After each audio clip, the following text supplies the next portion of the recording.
at a seafood restaurant in historic Yorktown, Virginia. This week, constituents peppered Senator Mark Warner with questions about bread-and-butter issues like health care and taxes. But Warner also made sure to warn them at length about the perils of bots, trolls and fake news. His preoccupation is understandable given Warner's high-profile perch these days as the top Democrat on the Senate Intelligence Committee, investigating Russian meddling in the election. To give credence to the Russia investigation, Warner is presenting himself as a force for fairness and bipartisanship. At one point he half-jokingly advised the state Democratic Party official in the room to maybe occasionally vote Republican. But the Senate probe, of course, could have huge partisan implications if it uncovers evidence of coordination between Moscow and President Donald Trump's campaign. It's a delicate balance for the two-term, 62-year-old Warner, who a decade ago was seen as potential White House material and perhaps, depending on how his current project goes, might be viewed that way again. "This goes to the heart of our democracy," Warner said. "There was nothing about Vladimir Putin that was pro-Republican. Vladimir Putin wants a weaker America, economically, socially. And this is not just happening in the United States."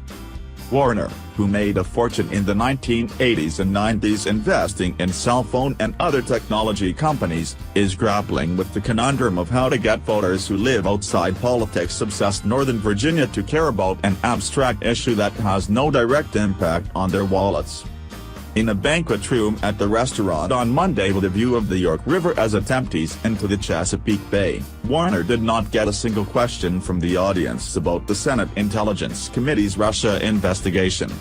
Instead, attendees at the Yorktown event asked Warner about Medicaid expansion, immigration, proposed federal budget cuts and water issues.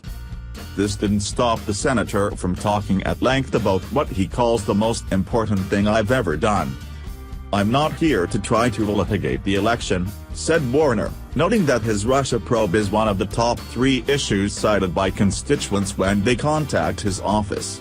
"This is about how misinformation and actually fake news influence enormous amounts of things, and we have to be careful going forward."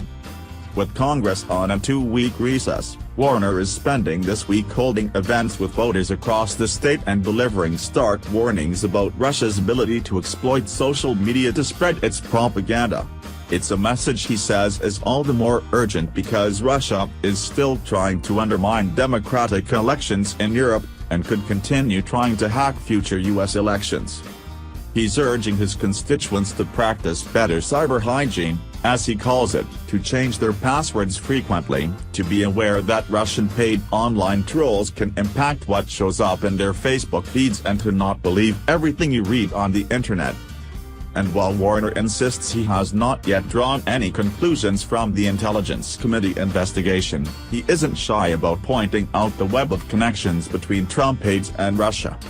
At a talk with students from the College of William and Mary in Williamsburg, Warner said it was a little strange that in the first 45 days of Trump's administration, National Security Advisor Michael Flynn was ousted and Attorney General Jeff Sessions had to recuse himself from investigations into Russia's election meddling.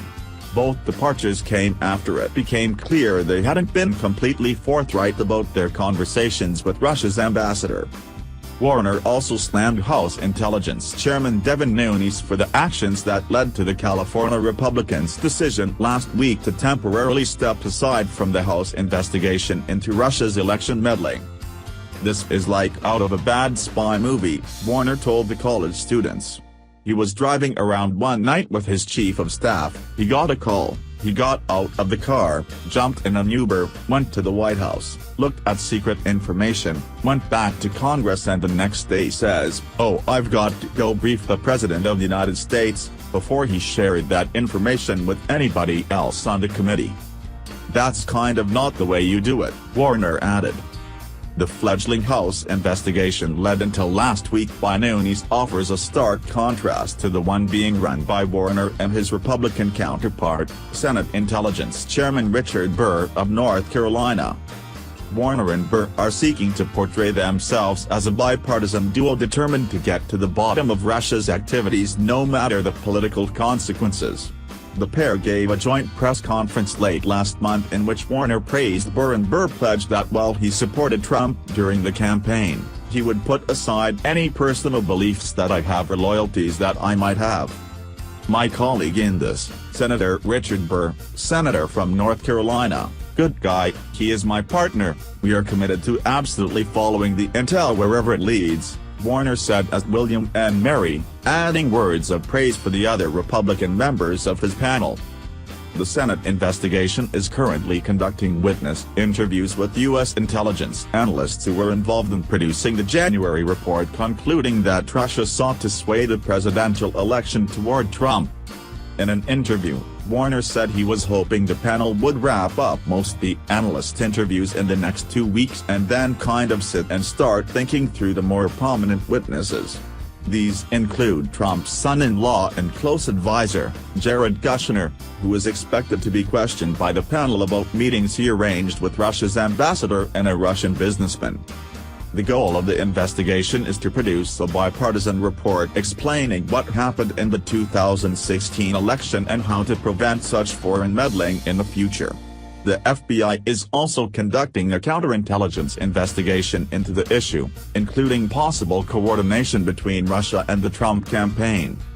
There are weeks when it feels like at the end of the week, there are more potential stories than there were at the beginning of the week just because of the way some of the drip keeps coming, Warner told Politico. The big question is whether Warner and Burr will be able to maintain the bipartisan spirit of their investigation if and when the probe begins uncovering information that could be damaging to Trump.